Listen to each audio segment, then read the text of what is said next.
Good Feel Good.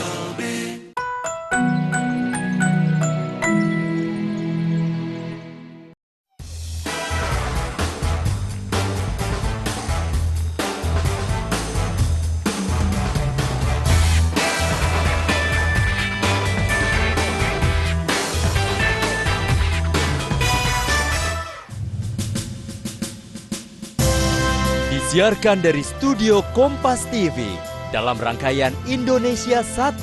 Inilah Di Balik Pilihan Rakyat.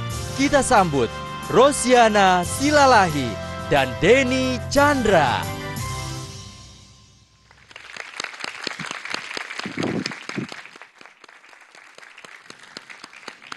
Selamat malam pemirsa, apa kabar Anda? Tidak terasa ya, sebentar lagi kita sudah sampai di 9 April. Dan saatnya Indonesia memilih. Saya Rosiana Silalahi dan saya Denny Chandra. Selamat datang di DPR, di Balik Pilihan Rakyat. Dan seperti biasa kami akan menemani Anda selama 1 jam ke depan. Tetapi yang berbeda adalah kalau biasanya kita menampilkan 2 partai politik dan mereka akan berdebat tentang visi misi mereka. Kali ini berbedanya kami tidak lagi menampilkan partai politik karena lagi masa tenang. Karena itu tema yang kami pilih tetap masih seputaran pemilu, tetapi dengan tema sisi-sisi lain. Berhubungan lah ya. Berhubungan. Karena itu tema yang kami pilihkan malam hari ini adalah independensi lembaga survei. Dan juga sudah hadir tentu saja rekan-rekan yang akan menjadi juri vote-log nantinya, yaitu teman-teman dari mahasiswa London School of Public Relations. Terima kasih sudah datang. Jauh-jauh loh datangnya, sekolahnya jauh. Bukan di London mereka, dia di Jakarta, namanya aja London School gitu. Moga-moga aja di London juga ada yang namanya Jakarta School. Moga-moga, siapa tahu mereka sister city. Lucu. Lumayan. Dan panelisnya? Benar langsung panelisnya. kita perkenalkan panelis kita. Ada Olga Lydia.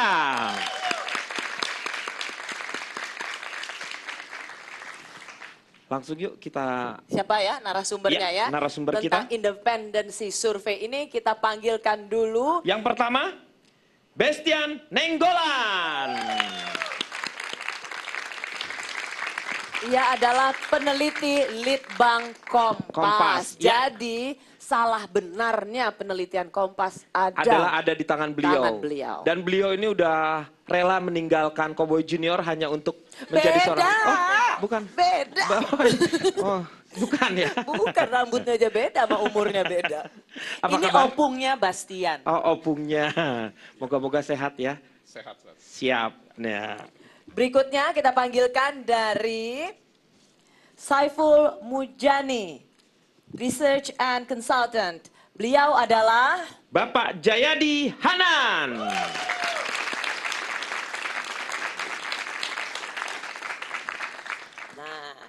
Nah, ini kita harus tanya wajah-wajah para peneliti. Betul. Ya kan? Kalau dulu kan kalau peneliti kan pasti pinter, baca buku, selalu meneliti. Pakai kacamata. Pakai kacamata.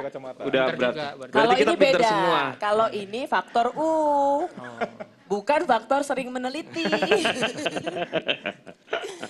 Nah, kita akan kasih kesempatan dulu pada 2 narasumber kita, Mas Bastian, Mas Jayadi, tentang independensi survei. Mengapa? Karena banyak sekali tudingan dan kecurigaan bahwa survei kita selama ini terutama menjelang pemilu adalah survei bayaran. Apakah Bapak-Bapak sekalian bisa menjawab tudingan itu bahwa survei yang selama ini dibuat oleh Litbang Kompas ataupun Saiful Mujani Research and Consulting adalah survei pesanan. Saya mulai dulu dari Mas Jayadi. Silakan. Terima kasih. Memang tuduhan itu mungkin ada benarnya ya, karena ada beberapa lembaga survei yang tampak aneh-aneh gitu hasil surveinya gitu. Tetapi independensi sebuah lembaga survei itu pertama-tama tergantung kepada apakah dia melaksanakan survei atau research-nya itu sesuai dengan kaidah-kaidah metodologi ilmiah, dalam hal ini metodologi survei. Itu satu. Yang kedua, dalam ketika dia mengumumkan hasil-hasil penelitiannya atau surveinya, dia harus transparan. metodologi apa yang dia pergunakan, termasuk juga kalau ada yang menanyakan dari mana dana yang dia pakai untuk melaksanakan survei. Kan namanya kegiatan survei, kegiatan riset perlu dana, nggak mungkin tidak ada dananya. Dan mahal gitu. ya? Penelitian survei mahal karena harus melakukan wawancara langsung tatap muka. Kalau surveinya mau mewakili populasi nasional ya, tidak bisa hanya lewat telepon. Karena yang lewat telepon hanya akan mewakili populasi pemilik telepon. Jadi itu yang kedua, dan yang ketiga adalah dia secara transparan juga menyampaikan kepada publik ya bahwa survei ini memang untuk publik. Karena ada dua jenis riset. Untuk apa, Pak? Untuk publik. Untuk publik. Jadi ada dua jenis survei atau research ya. Nomor satu, survei untuk kepentingan publik ya, untuk kepentingan masyarakat. Nah, itu yang diumumkan kepada masyarakat. Ada juga survei yang yang dipesan oleh klien tertentu. Nah, survei yang dipesan oleh klien tertentu itu tidak itu untuk private, hanya untuk klien tersebut. Baik. Tidak bisa diumumkan kepada publik. Nah, itulah jenis kriteria lembaga survei yang independen dan Iya. bukan pesanan. Ketika Iya. memenuhi kaidah-kaidah itu. Iya, Gitu betul. ya Mas Jayadi? Betul. Oke, tepuk tangan dulu dong untuk jawaban Iya. Mas Jayadi. Nah, kalau Mas Bastian seperti apa ini? Mana ada di dalam dunia ini yang disebut independen. Oh, pasti ada ini ya. Semuanya kita tergantung. Tergantung. Bergantung. Iya. Ya. Tetapi kalau kita kecilkan artinya atau kita persempit menjadi independensi dari segi pendanaan, Iya. barulah kita ketemu mana yang namanya lembaga survei. Pendanaannya swadana sendiri dan mana juga yang pendanaannya dilakukan atau diberikan oleh sponsor. Kan begitu jadinya. Clear ketika melihat independensi ini. Iya. Ya.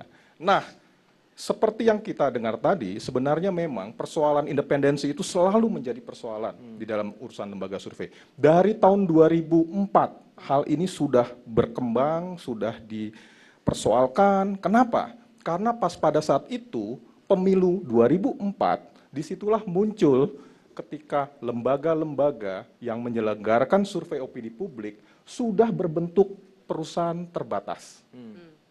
Sebelumnya masih berbentuk organisasi non-pemerintah.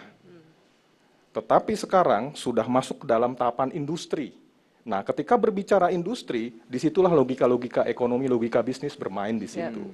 Nah, disinilah harus dilihat jelas antara pemisahan antara independensi dari segi dana. Tapi jangan dipersoalkan di sini apakah independensi itu nanti langsung berbanding lurus dengan hasil. Dan juga apakah independensi tersebut berkait dengan metodologi yang digunakan, maupun proses survei yang dilakukan, dan hasilnya.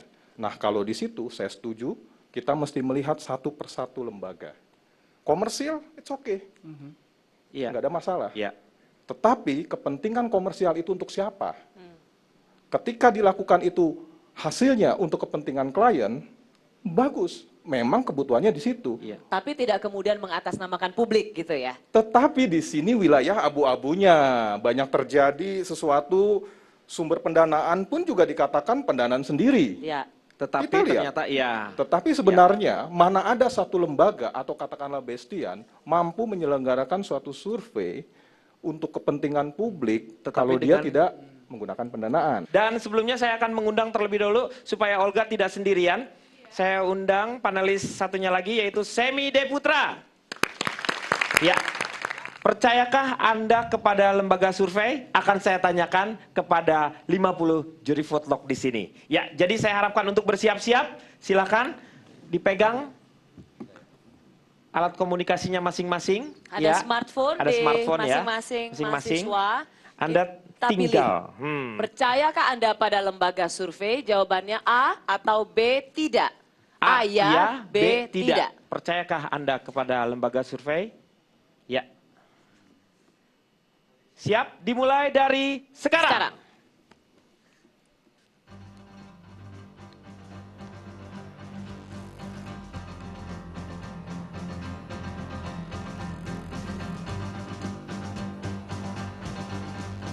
Dan hasilnya akan kita ketahui nanti, makanya tetap di DPR, di balik pilihan rakyat.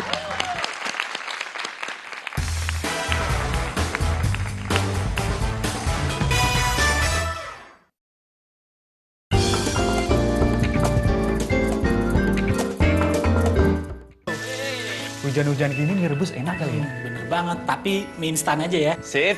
Bro, jadi serius nggak kita bikin perusahaan? Aku sih mau, tapi males banget sama birokrasinya. Belum bolak-balik ngurus dokumen lah, lama ngantri lah, pungli lah, ke notarisnya lah. Bikin perusahaan itu harus pesen nama dulu. Urus pesen nama aja bisa berhari-hari, ribet pasti.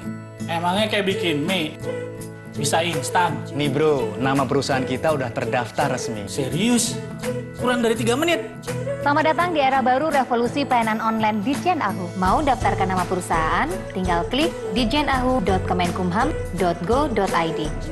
Pilih menu pesan nama perusahaan online. Ikuti petunjuk dan dalam hitungan menit, nama perusahaan kamu sudah resmi terdaftar. Luar biasa, proses pemesanan nama perusahaan yang dulu berhari-hari sekarang bisa dilakukan hanya dalam beberapa menit. Ini bukan sekedar reformasi birokrasi, tetapi revolusi birokrasi. Oke. Dokumennya mana? Ada brief untuk besok, revisi ditunggu klien. Laporannya mana? Presentasi besok ya. Pekerjaan bertubi-tubi bikin ngedrop. Segarkan dengan Hydro Coco. Hydro Coco, real coconut water, banyak manfaatnya.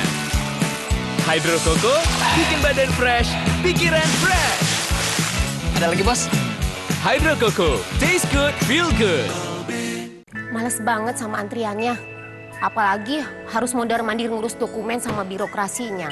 Sudah nunggunya lama, masih harus ada pungli. Itu masa lalu bro, ini era baru pelayanan online Ditjen Ahu. Halo mbak, bagaimana perkembangan PT saya? Akta pendirian Bapak sudah selesai. Segera akan kita proses ke online Ditjen Ahu. Ya, secepatnya saya akan segera kirimkan SK pengesahannya ke Bapak. Revolusi pelayanan online Ditjen Ahu memungkinkan proses penyelesaian jasa hukum untuk akta pendirian perseroan hanya dalam beberapa menit saja. Saya benar-benar nggak menyangka. Ketika pertama kali mencoba pelayanan online Ditjen Ahu, proses pendirian perseroan yang biasa membutuhkan waktu cukup lama, sekarang hanya membutuhkan waktu beberapa menit saja. Saya merasa sangat terbantu dengan adanya revolusi pelayanan online Ditjen Ahu. Dulu proses pendaftaran pendirian perseroan membutuhkan waktu dan biaya operasional yang tinggi karena jarak yang jauh. Sekarang saya dapat lakukan di mana dan kapanpun, bahkan dengan beberapa menit saja.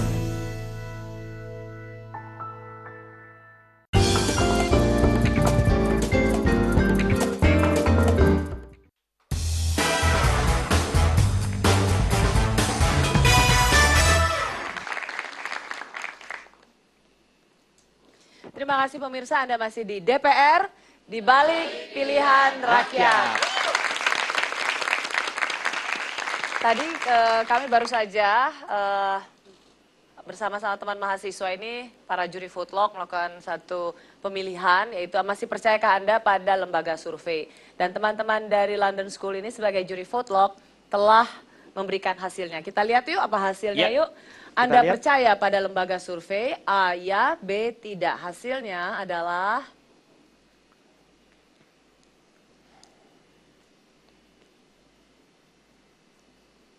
Yang percaya tidak percaya. 13. Ya.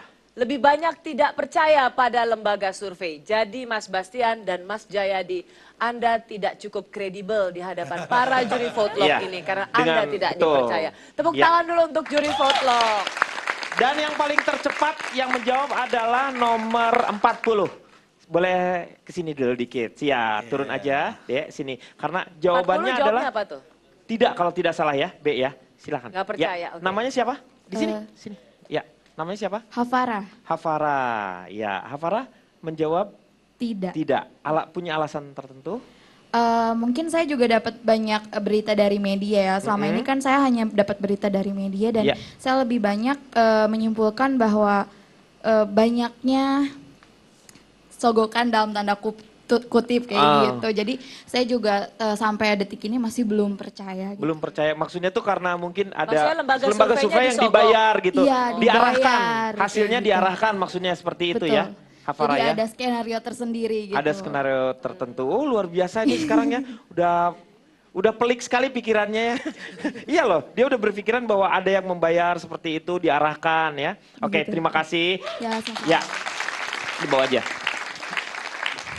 Itu dia hasilnya. Nah, kemudian kita lihat bagaimana sih tanggapan masyarakat terhadap lembaga survei. Yuk kita juga dengar tanggapan warga. apakah survei itu benar atau tidak, kita juga susah dong untuk mengeceknya. Tapi paling tidak dengan beragamnya hasil survei itu kita bisa sebagai masyarakat kita bisa memperoleh opini, informasi sekaligus untuk semacam referensi tentang pemimpin atau calon pemimpin atau partai yang kelak akan muncul sebagai pemenang. Kalau untuk saat ini ya 25% aja percayanya, 75%-nya saya rasa saya kurang percaya. Kalau pribadi sih 50-50 ya. Ya karena kan yang disurvei itu kan nggak semua ya, mungkin untuk beberapa masyarakat aja gitu. Kalau menganggap survei itu tak bebas kepentingan nggak mungkin, karena mereka survei juga perlu dana kan.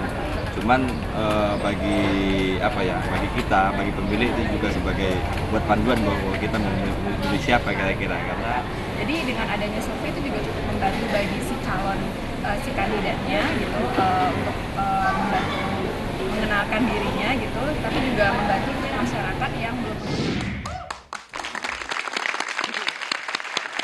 Ya itu tadi tanggapan warga terhadap lembaga survei. Ada keraguan terhadap independensi lembaga survei. Sekarang langsung ke panelis terlebih dahulu. Semi, silahkan. Jadi gini, kalau menurut saya, kenapa orang-orang mulai tidak percaya sama lembaga survei? Karena lembaga survei ini biasanya pesanan tim sukses. Ya, pesanan tim sukses, dan tim sukses tuh paling enak loh Mbak. Karena tim sukses ini walaupun caleg dan capresnya gagal, timnya tetap sukses. Gak pernah ada tim gagal. Gak ada tim gagal. Pernah. Jadi Selalu nanti tim caleg sama sukses, capresnya bener. gagal, timnya tetap namanya tim sukses. Iya. Nah itu yang enaknya tuh. Jadi kalau dari semua metodologi atau hasil survei, kalau saya sih yang masih bisa dipercaya paling quick count. Termasuk kalau ada lembaga survei merilis hasil Bukan survei hanya termasuk survei politik, sebenarnya any kind of statistik tuh banyak yang nggak dipercaya. Karena ahli bilang, orang-orang ahli bilang bahwa statistik itu seperti bikini. Dia menunjukkan hampir semua lekuk tubuh wanita yang menggona. Ya. Jadi statistik itu seperti bikini. Hampir semua lekuk tubuh wanita yang menggona ditunjukkan. Tapi yang penting-penting malah disembunyikan. Ya gitu kan? Betul. Bikini Tepuk tangan dulu dong. Tepuk tangan, benar. Nah, survei juga akan begitu. Jadi seolah datanya lengkap, tapi pasti ada bagian-bagian penting yang dia sembunyikan. Luar biasa analogi Anda itu, analogi pikiran kotor. Tapi betul kan? Tapi benar. Benar kan? Betul. Jadi statistik juga seperti itu. Saya mau tanya ke Pak Jayadi, bagaimana dengan tanggapannya? Ya mungkin itu ada mispersepsi ya terhadap survei itu. Pertama gini, survei yang mungkin yang kita maksud survei di sini adalah survei sebetulnya survei yang dibicarakan di sana survei mengenai pendapat publik ya. Dalam negara demokrasi kan rakyat berdaulat. Ya. Dalam pengambilan kebijakan atau dalam proses keputusan politik, bagaimana kita membuat rakyat berdaulat? Membuat rakyat berdaulat dengan cara para pengambil kebijakan nanya kepada rakyat apa yang diinginkan, ya kan? Apa metode nanya kepada rakyat itu? Ada dua metode. Satu sensus, tanyain 250 juta rakyat Indonesia. Nggak mungkin kan? Ada metode lain yang lebih cepat, yaitu survei. Kita ambil sampel, kita tanya masyarakat maunya apa. Ya termasuk, jadi sebetulnya survei itu adalah upaya untuk menggali bagaimana pendapat publik yang nanti akan digunakan oleh para pengambil kebijakan atau proses politik sebetulnya untuk memperbaiki proses-proses politik itu sendiri. Ada beda sebenarnya antara survei sama data statistik ya. Iya, data statistik harus relay real, sementara survei itu opini sebenarnya. Problem di Indonesia adalah yang berbeda dengan negara-negara maju, pembuat survei itu independen, jadi dia benar-benar mengeluarkan survei. Tidak benar juga, Mbak Rosi. Sementara Gallup misalnya, tetapi kalau Indonesia, Saiful Mujani misalnya, Anda membuat survei, tapi di satu sisi Anda juga tim sukses satu kandidat calon presiden. Itu yang membuat orang merasa bahwa setiap kali Saiful Mujani mengeluarkan survei, itu hanya sekedar untuk mendongkrak popularisasi calon. Ketika bagus dikeluarin, ketika jelek disimpan di laci. Itu yang tadi statistik. Jadi seharusnya lembaga survei itu tidak jadi bagian dari konsultan kandidat politik. Kita tidak menjadi bagian dari konsultan konsultan kandidat presiden tertentu saat ini. Misalnya belum mungkin. Iya bisa ya, betul, tapi itu kan tidak bisa terus diambil kesimpulan seperti tapi itu kan. Benar kan, salah kan kalau saat ini yang terjadi di Indonesia, lembaga survei juga tim. Begini, di Amerika Serikat ya, Gallup itu memang independen, tetapi dia lebih pro Republikan. Ya, misalnya ada juga lembaga polling yang lain namanya PPP, Public Policy Polling. Dia lebih pro Demokrat. Maka hasil survei Demokrat itu cenderung sedikit lebih menguntungkan Demokrat. Sebaliknya juga begitu, Gallup ya. Anda ingin mengatakan bahwa lembaga survei pasti punya keberpihakan? Bisa saja punya Pasti. keberpihakan lain, tetapi yang penting itu adalah bagaimana dia melaksanakan survei Dengan itu Anda secara menjawab metodologi. bahwa lembaga survei punya keberpihakan, saya rasa mahasiswa sebagai juri vote ini makin nggak percaya loh sama lembaga survei. Bukan begitu, maksudnya bahwa keberpihakan boleh keberpihakan, tetapi kalau Anda transparan dengan keberpihakan itu boleh. Yang paling penting menurut saya adalah apakah survei dilakukan dengan cara yang benar? Metodologinya Betul. betul. Kita ya. sepakat di situ. Ya. Kita sepakat. Cuman Kalau- Mas, tadi kalau survei dilakukan secara pesimisme benar. dari Semi adalah yang melakukan survei itu juga tim sukses gitu. Itu yang sebenarnya tidak boleh. Saya Karena tadi itu sudah katakan ada dua jenis survei opini publik. Satu, survei opini publik untuk kepentingan publik. Satu. Yang kedua, survei opini publik untuk kepentingan privat. Misalnya partai politik tertentu atau kandidat tertentu. Kalau survei Anda adalah untuk kepentingan publik, itu boleh Anda umumkan kepada Boleh publik. diumumkan, ya. Boleh. Ya, publik berhak tahu bahkan. Quick count itu untuk kepentingan publik. Berhak tahu. Yang kedua, survei untuk kepentingan privat itu tidak boleh Anda umumkan. Karena itu akan jadi sebuah strategi juga Iya, kan itu untuk dia hanya untuk melakukan. kepentingan Iya. si kandidat. Itu juga menjadi penting. Mas Termasuk pendanaannya misalnya. Betul. Dari mana Sebentar- dana Anda peroleh? Sebentar ke Mas Bastian, tapi merasa nggak bahwa ada keraguan, kecurigaan pada publik karena memang selama ini lembaga konsultan iya, juga sebagai lembaga survei juga gitu. Iya kan? Itu yang Iya, terjadi begini. kan? Begini, Nah, ada nanti hasil sebentar. survei. Dijawabnya nanti. Iya, sabar dulu. Oke. Sabar dulu. Kita berharap pemirsa juga tetap di sini, tetap di DPR. Di balik pilihan rakyat.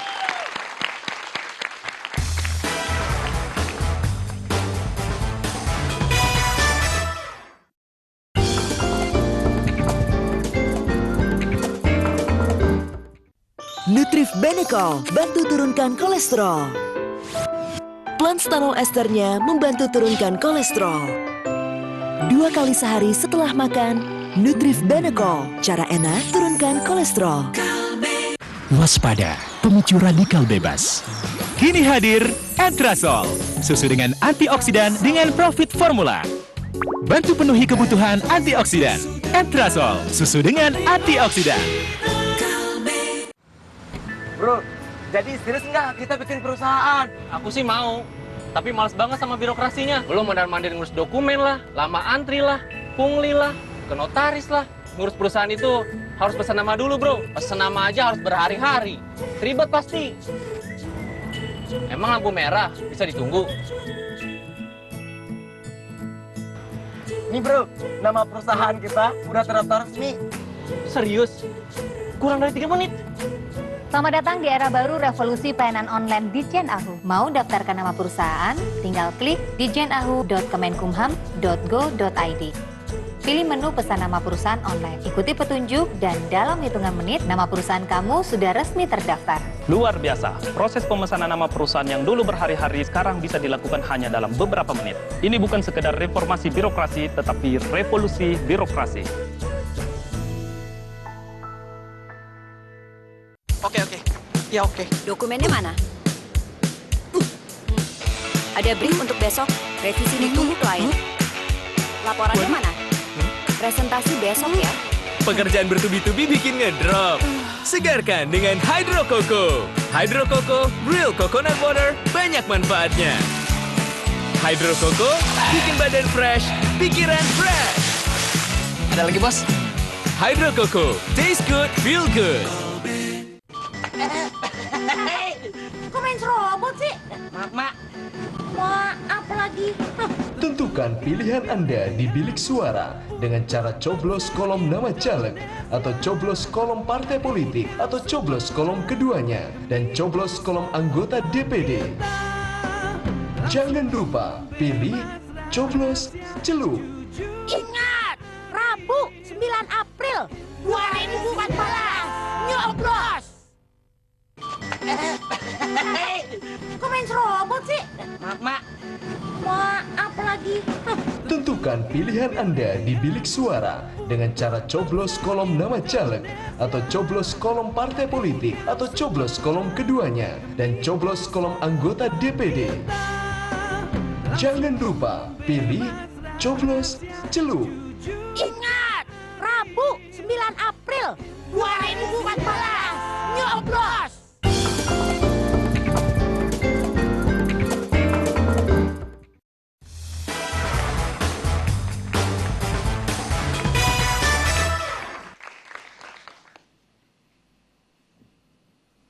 Ya pemirsa, terima kasih. Anda masih menyaksikan program khusus Kompas TV DPR Di Balik Pilihan Rakyat. Ya kan? Ya. Tadi kita masih mempertanyakan soal kredibilitas lembaga survei. Ya. Yang juga yang dikatakan oleh CMI, kenapa makin tidak dipercaya? Karena cuma bagian dari pendongkrak popularitas kandidat, karena mereka adalah bagian dari tim sukses. Mas Bastian nih sekarang. Silakan. Ya, hasil tadi itu sebenarnya agak berbeda kalau kita lihat dari hasil survei yang kami selenggarakan. Jadi teman-teman mahasiswa di sini mengatakan lebih tidak percaya lembaga survei dibandingkan dengan yang percaya, kan? Nah, tetapi kalau kita lihat di publik, 65% masyarakat percaya, ini kuncinya, hasil survei. Ya. Jadi ada lembaga, ada hasil. Kalau di tingkatan hasil, masih ada optimisme besar. Kenapa? Karena ini memang satu-satunya cara ketika kita berhubungan langsung dengan masyarakat. Anda boleh percaya pada DPR, silakan. Tetapi ketika opini Anda, ekspresi Anda bisa kami rekam dan kami simpulkan secara agregat, itu akan mampu langsung menjawab apa keinginan kita. Fungsi survei itu di situ. Ya. Hanya memang problemnya di sini adalah hasil dan interpretasi. Hasil survei adalah hasil survei. Tetapi interpretasi, disinilah wilayah abu-abu. Anda melihat gelas setengah penuh, setengah kosong. Anda bisa melihatnya dari yang sisi kosong. Anda bisa melihatnya dari sisi penuh. Denny tidak melihatnya dari sisi apapun juga. Karena ketutup. Karena ketutup. Iya. Nah, disinilah wilayah abu-abunya. Tapi sekali lagi, memang di dalam hubungan segitiga opini, yaitu di sini ada masyarakat, di sini juga ada lembaga survei atau survei opini publik, dan di sini satu sisi lagi ada pers, itu harus berjalan sebenarnya bersifat timbal balik. Kecenderungan sekarang yang terjadi, eksploitasi publik oleh dua kepentingan di atas tadi. Padahal tidak bisa, ini bersifat timbal balik. Maksudnya gimana eksploitasi? Artinya, survei hanya dilakukan untuk mengambil suara mereka saja. Selanjutnya publik tidak pernah tahu bagaimana proses di balik itu, bagaimana transparansi di situ. Oke. Mas Jayadi, saya rasa kita semua sepakat bahwa kita butuh lembaga survei. Hanya memang kita menginginkan lembaga survei yang memang kredibel. Dan saya rasa Mas Jayadi dan Mas Bastian tahu bahwa saat ini dengan menjamur kita ini, republik kita ini kan republik 3 hari sekali kita ngadain pemilu, bukan? Negara yang terus-menerus mengadakan pemilu dan menjamur lembaga survei ini. Kita menginginkan adanya lembaga survei karena yang itulah kredibel kita dan bukan karena abal-abalan. itulah kita perlu demokrasi. Karena demokrasi itu ada kontrol. Tidak hanya satu pihak yang berkuasa. Ada kontrol dari semua orang. Misalnya antar lembaga survei itu bisa saling kontrol. Kan nggak mungkin 30 lembaga survei semuanya bersepakat bersekongkol. Gitu? Jadi nanti kelihatan ada yang aneh, ada yang rata-rata sama dengan yang lain yang independen. Itu juga salah satu contohnya. Kontrol lain bentuknya seperti ini. Nah, masyarakat kita nanya. Setuju, Mas Gitu Jadi. ya. Kita coba lagi tanya bentuk kontrol mereka. Apa apakah- pertanyaannya, Kang Denny? Siap-siap lagi dengan smartphone-nya. Sekarang Anda tinggal memilih, pertanyaan saya adalah, perlukah KPU mengatur lembaga survei? Jadi yang 30 dan menjamur ini banyak, perlukah diatur lembaga survei? A, ya perlu. Ya. B, tidak. Kita mulai dari sekarang. Dari kecenderungan tadi menurut saya bisa memperkirakan kira-kira apa yang ada di benak mereka. Iya. Kalau mereka masih juga tidak percaya, maka Ya, kalau- kesalahan iya. ada pada 2 bintang tamu. Iya, betul. Jangan terlalu serius, Mas Jayadi. Perlukah lembaga Hidup ini survei tidak, diatur? hidup ini tidak seserius angka-angka yang sedang engkau lakukan ketika engkau survei. Serius ya. Ya, habis waktunya. Kita akan lihat bersama-sama Ya, semuanya sudah memilih. Hasilnya adalah, kita lihat dari 50, ada tadi ada yang nggak mencet juga ya. Ya, ternyata yang perlu diatur, perlu diatur. adalah Yes. ya. Saya rasa ini jawaban mereka konsisten Sesuai ya. dengan apa yang tadi Karena mereka per tidak awal ya. percaya sehingga Betul. mereka merasa Perlu perlu diatur. harus diatur. Kalau tiba-tiba mereka bilang tidak perlu lebih tinggi, Ya. berarti mereka Ada tidak yang konsisten. salah, Jadi ada yang tepuk tangan korslet, untuk ya. juri vote lock. Iya, konsistensinya bagus. Silakan, Olga. Olga. Sebagai sebuah lembaga yang dibiayai oleh pihak-pihak tertentu, bagaimana bisa menjaga kredibilitas ini gitu. Oke. Boleh ada ditutupin, oke, we don't mind, tapi yang dikeluarkan itu adalah angka yang real. Bagaimana menjaga itu? Silakan. Ya, ini juga salah satu mispersepsi ya terhadap survei. Survei itu bukan prediksi, bukan. Survei itu laporan keadaan cuaca. Survei itu. Kalau pemilu diadakan hari ini, maka hasilnya kira-kira seperti ini. Kalau pemilunya seminggu lagi, berubah lagi ya. Apalagi masa kampanye, bisa berubah. Ya. Prediksi adalah suatu interpretasi. Nah, dalam konteks berbagai macam lembaga yang berbeda-beda, memang dalam hal itu pasti ada metode yang berbeda. Ataupun kalau metode sama, pasti ada sesuatu yang problematik di situ. Tetapi yang menjadi penting di sini ketika dia memprediksi dari hasil data itu, disitulah kita bisa melihat kepentingan-kepentingan sebenarnya bisa bermain. Termasuk dalam pemilu kali ini.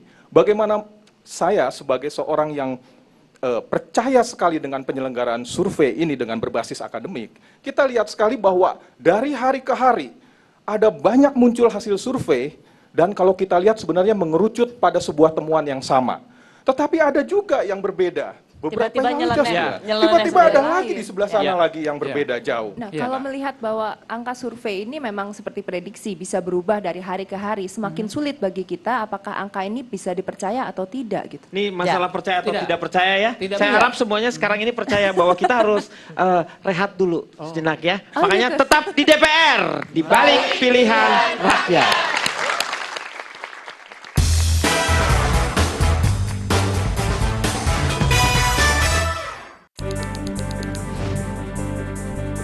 Saya ingin perhitungannya cepat, tapi nggak cuma asal cepat. Dan datanya juga harus jelas dan kredibel. Ini dia, hitung cepat yang mandiri dan bisa Anda percaya. Kami menyebar 2.000 sampel di seluruh Indonesia. Persembahan Litbang Kompas. Pemilihan umum bulan April ini untuk seluruh masyarakat Indonesia. Beritanya pun harus tersebar di seluruh Indonesia. Kami mengantar informasi kepada Anda langsung dari markas-markas partai. Kami live di seluruh Indonesia, di antaranya di Jakarta, Surabaya, Bandung, Makassar, Solo, Aceh, hingga Papua. Kalau saya sih cukup deh lihat politisi-politisi yang banyak cari sensasi di acara bincang-bincang televisi. Tidak, kami tidak memberikan Anda sensasi. Kami suguhkan kepada Anda informasi. Kami akan berdialog dengan calon anggota legislatif, pimpinan dan tokoh partai, pengamat yang objektif dan independen. Kami tidak ke kanan, tidak pula ke kiri. 9 April nanti, pastikan Anda bersama kami.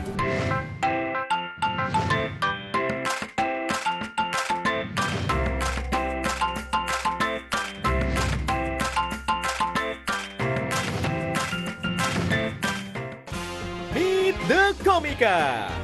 Kumpul-kumpul komika bukan cuma kumpul, tapi juga mereka menghibur. Wah, seru! Panasnya kayak lihat mantan gue jalan sama pacar barunya. Panas gue langsung. Mau tahu asiknya gimana kalau tempat kamu kedatangan para komika? Nah, sekarang giliran Central Park.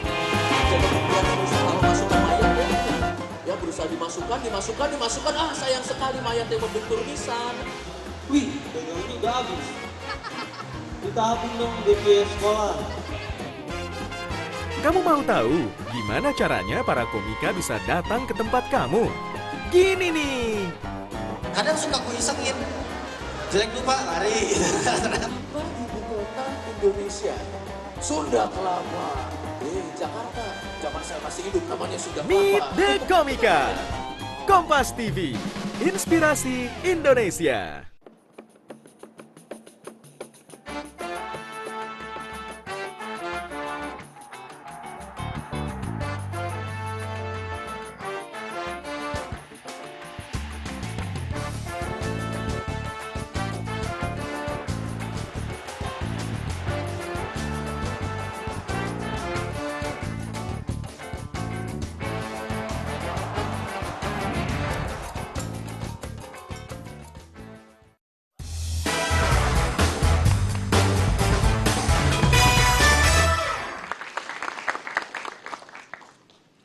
Ya, pemirsa Anda masih di Kompas TV dalam program khusus di DPR di Balik Pilihan Rakyat. Sedang berbicara soal independensi lembaga survei. Ya, memang makin menjamur, kita punya puluhan lembaga survei, mana yang kredibel, mana yang abal-abal. Kita tentu perlu waspadalah terhadap lembaga survei. Kang Denny? Ya, dan kita akan bersama-sama melihat terlebih dahulu. Kita punya satu grafis mengenai harga untuk survei. Mulai dari kabupaten, provinsi, sampai dengan nasional. Ini Kita lihat biaya sama-sama untuk harganya ya. menyelenggarakan survei ya. Betul. Sebenarnya Berapakah biayanya? Tadinya juga ada untuk RT, RW, hanya terlalu detail lah. Jadi nggak penting, akhirnya kita hanya sampai di wali kota, kabupaten, iya, Tingkat gubernur. kabupaten kota saja 100 juta sampai 150 150 juta. Tingkat provinsi Bertanya 200 juta. Ya. Berapakah tingkat nasional? Nah, ini untuk tingkat nasional, wow, 1 pantas miliar. banyak yang bikin lembaga survei. Oh, karena memang harganya mahal ya. Bayangkan, ya. dalam 5 tahun ada 507 kabupaten kota di Indonesia yang harus berkontestasi dalam pilkada. Ya. Satu kali kontestasi tentu tidak satu lembaga yang bermain. Iya, betul. Artinya tidak sekali survei dilakukan. Ditambah dengan 34 gubernur, pilkada gubernur. 34 dengan Kaltara, Iya. di Kalimantan Utara. Kemudian ditambah lagi satu lagi dengan Pilpres, Pileg, dan mantannya. Jadi, Untuk sekali penyelenggaraan Mas survei. Bastian Nah, ingin mengatakan bahwa betapa banyak dan kayanya Mas Jayadi ini ya, karena biaya survei profitnya luar biasa Begini, gede ya. Untuk penegasan, saya memprediksikan atau menghitung, mengkalkulasikan dalam waktu kurun 5 tahun ada 300 miliar uang yang ditaruhkan untuk penyelenggaraan saja, Wow. penyelenggaraan survei.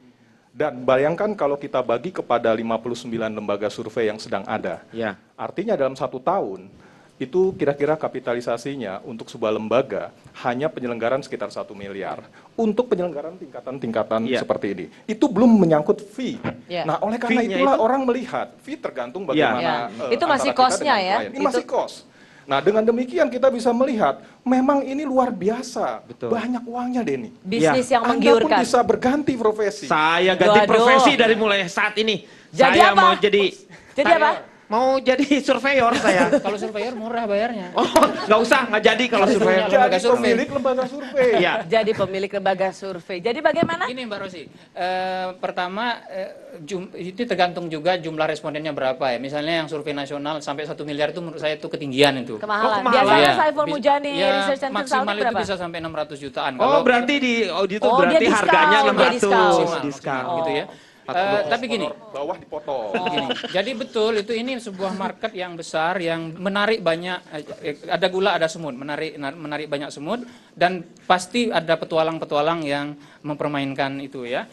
Itu dan dalam demokrasi itu sah-sah saja, tinggal kita kontrol. Ya, Kemudian Mas yang kedua, Jadi, 1 miliar itu menurut saya itu ketinggian itu. Kemahalan. Biasanya Iya. Saiful Mujani Research and maksimal Consulting itu berapa? bisa sampai 600 jutaan. Oh, berarti berarti dia diskon, harganya dia 600 diskon. diskon. gitu ya.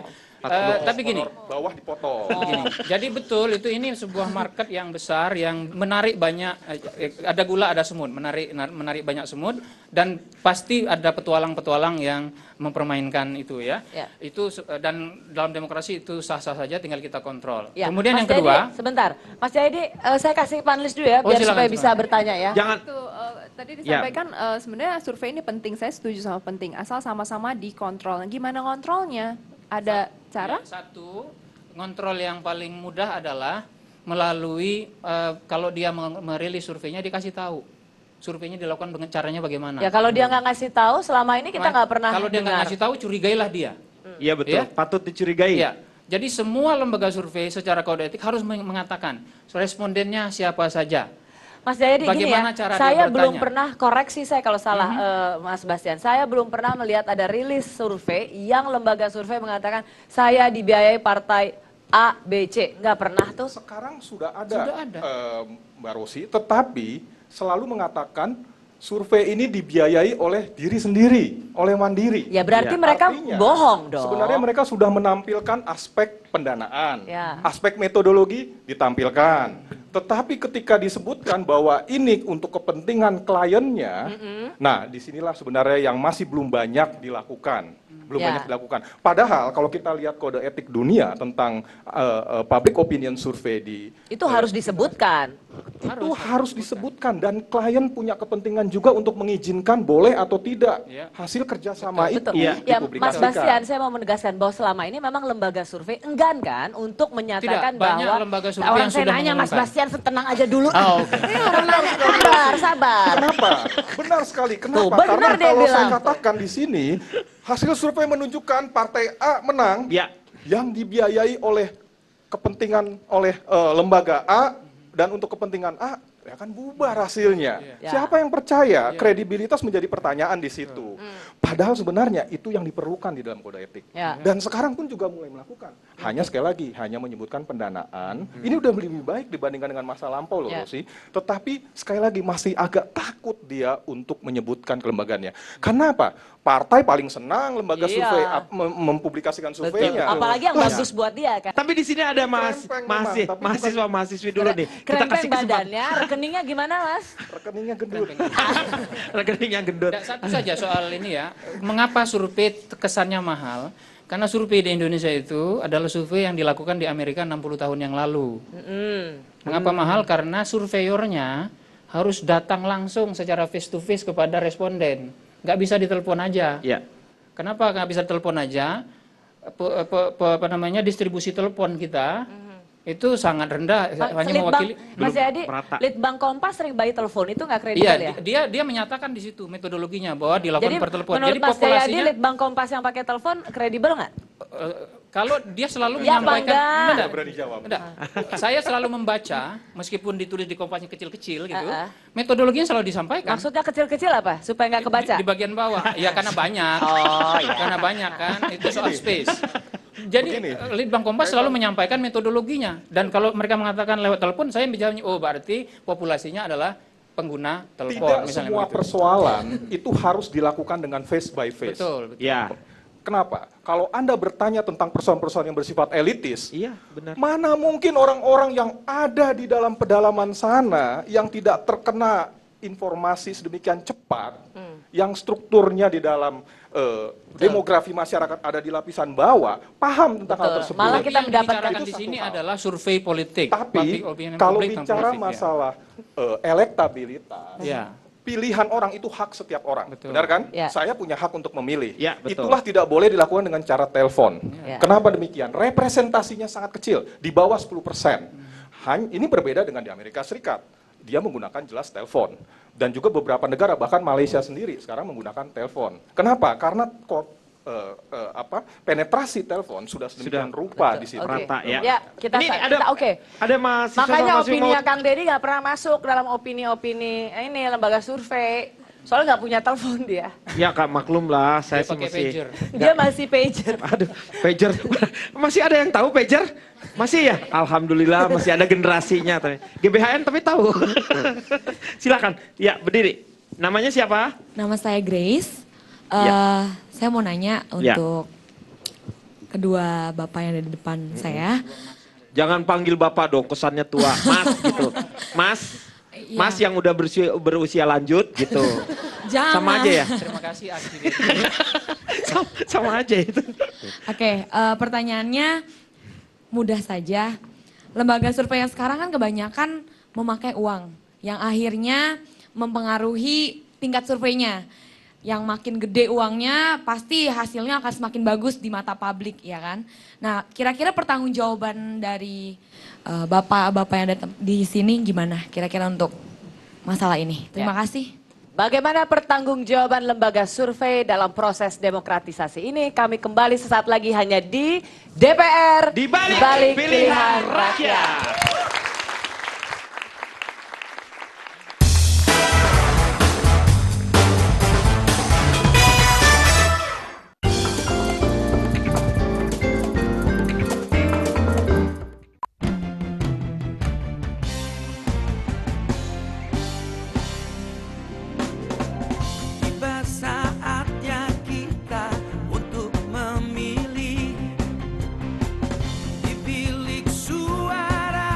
Coblos yang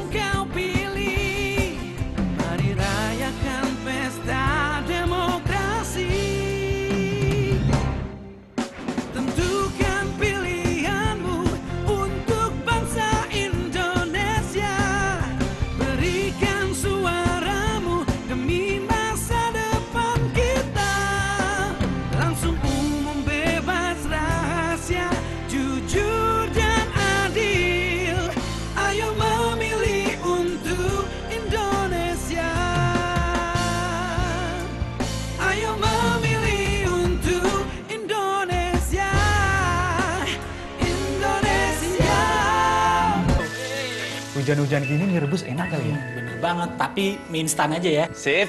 Bro, jadi serius nggak kita bikin perusahaan? Aku sih mau, tapi males banget sama birokrasinya. Belum bolak-balik ngurus dokumen lah, lama ngantri lah, pungli lah, ke notarisnya lah. Bikin perusahaan itu harus pesen nama dulu. Urus pesen nama aja bisa berhari-hari, ribet pasti. Emangnya kayak bikin mie, bisa instan. Nih bro, nama perusahaan kita udah terdaftar resmi. Serius? Kurang dari 3 menit. Selamat datang di era baru revolusi pelayanan online Ditjen Ahu. Mau daftarkan nama perusahaan? Tinggal klik ditjenahu.kemenkumham.go.id. Pilih menu pesan nama perusahaan online. Ikuti petunjuk dan dalam hitungan menit, nama perusahaan kamu sudah resmi terdaftar. Luar biasa, proses pemesanan nama perusahaan yang dulu berhari-hari sekarang bisa dilakukan hanya dalam beberapa menit. Ini bukan sekedar reformasi birokrasi, tetapi revolusi birokrasi. Nutrif Benecol, bantu turunkan kolesterol. Planstanol esternya membantu turunkan kolesterol. 2 kali sehari setelah makan, Nutrif Benecol, cara enak turunkan kolesterol. Waspada, pemicu radikal bebas. Kini hadir Entrasol, susu dengan antioksidan dengan profit formula. Bantu penuhi kebutuhan antioksidan. Entrasol, susu dengan antioksidan.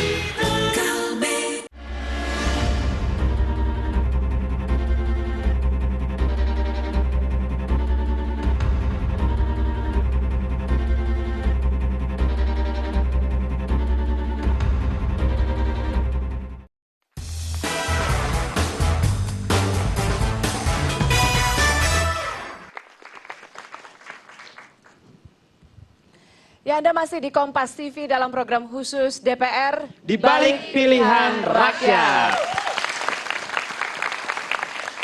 Kita sedang berbicara tentang kredibilitas lembaga survei yang sejak tahun 2004 makin menjamur 2009 dan 2014 karena kita dan semakin banyak menjelang pemilu. Tadi ada pertanyaan dari teman-teman mahasiswa, salah satunya adalah kan lembaga survei ini cost-nya mahal dan dia juga men-charge ke klien mahal.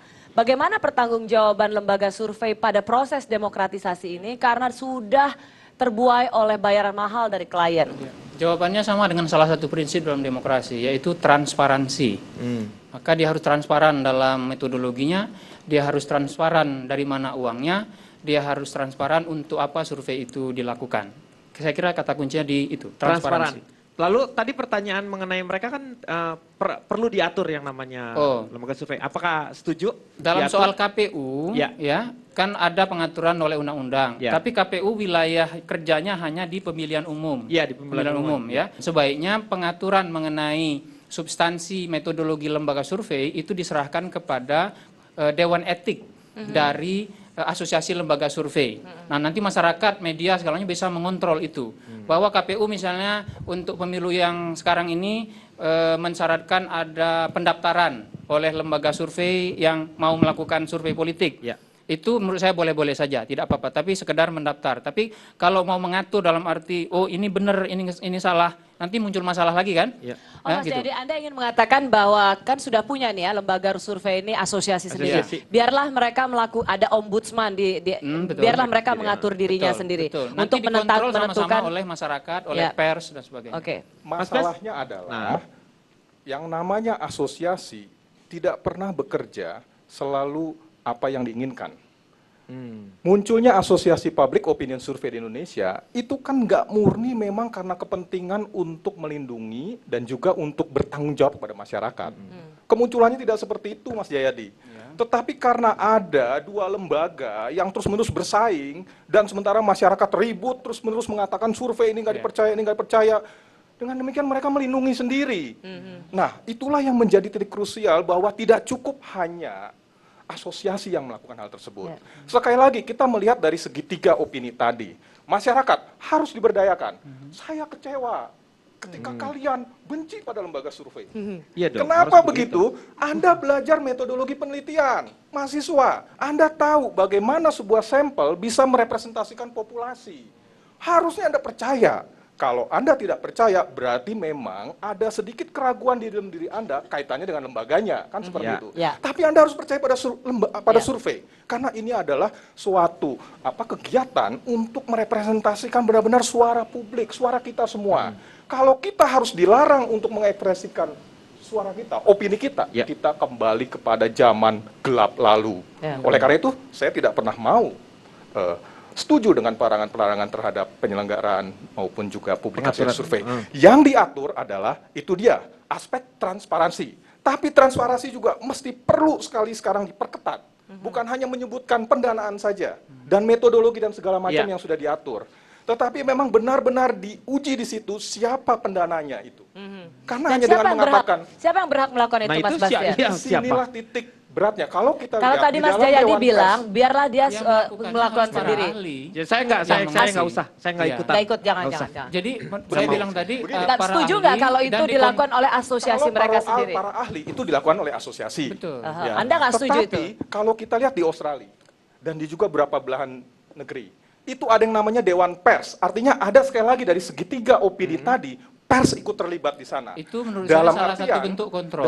Salah satu bentuk kontrol. Itulah kontrolnya. Ketika ada sebuah rilis, ada sebuah publikasi hasil survei, dia wartawan atau pekerja pers itu harus benar-benar alert dan juga benar-benar paham survei itu apa, di mana peraturan-peraturannya, apa kelemahannya, apa kelebihannya, siapa pendananya, dan itu jangan segan-segan untuk ditampilkan, walaupun akan menyita halaman pemeriksaan. Nah, itu bentuk saya kepada para wartawan. Para wartawan biasanya cuma kepengen lihat siapa menang, siapa kalah, siapa jungklek, siapa yang tapi naik. tidak mau Tidak ikut serta dalam metodologi, disiplin segala verifikasi. macam, Ya, itu termasuk elemen jurnalisme. Dalam situasi disiplin seperti itu, verifikasi. Rosi, kita lihat setiap lembaga survei sekarang mempublikasikan hasil surveinya hari Minggu. Kenapa begitu? Karena tahu kering berita, jadi pasti diliput. Ya, ketahuan Mas Jayadi Saya sering hari keluar. Kamis barusan survei rilis. Oh iya. Karena mendekati pemilu. Ya. Semua pasti. Kalau sekarang sih sebulan iya. lalu saya rilis hari Selasa.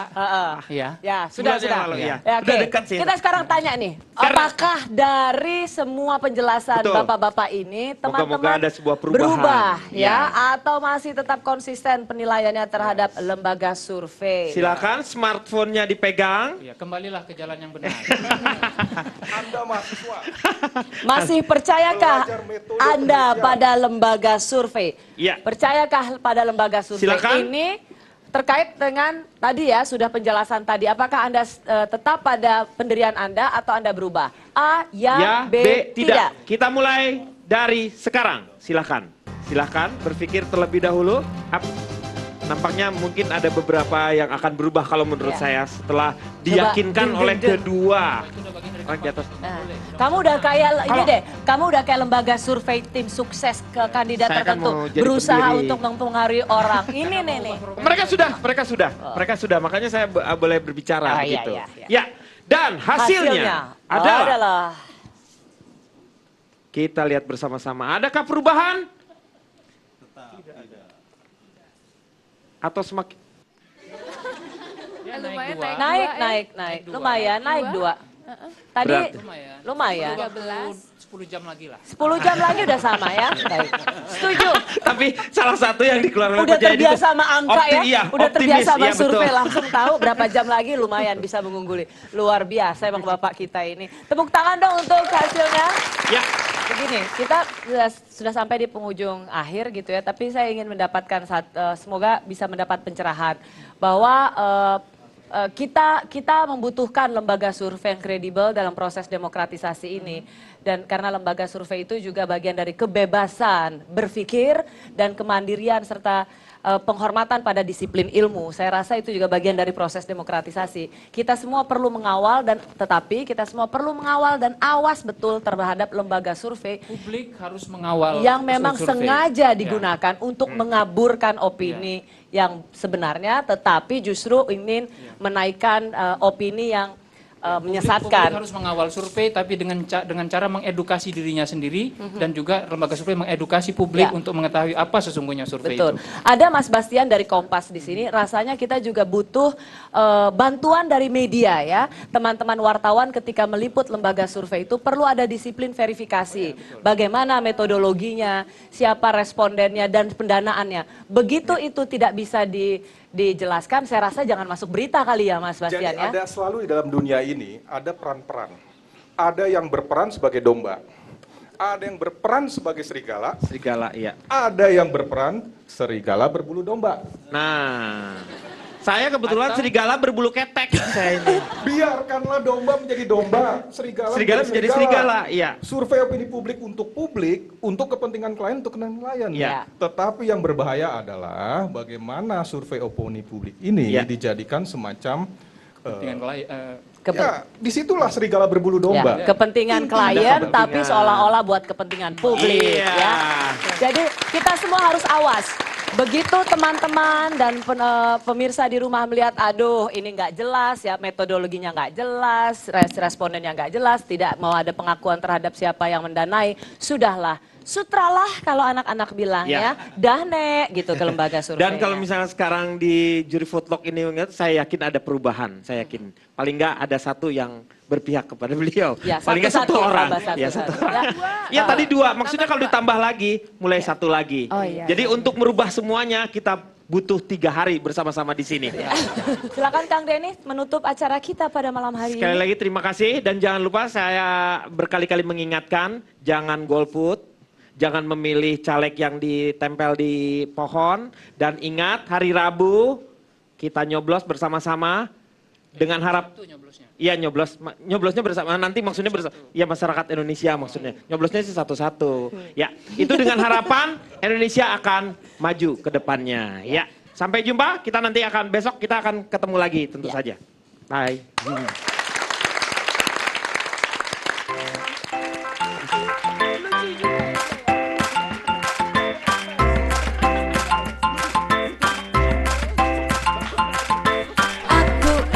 Indonesiaku selalu satu dan selalu maju. Aku yakin Indonesiaku siap untuk semangat baru.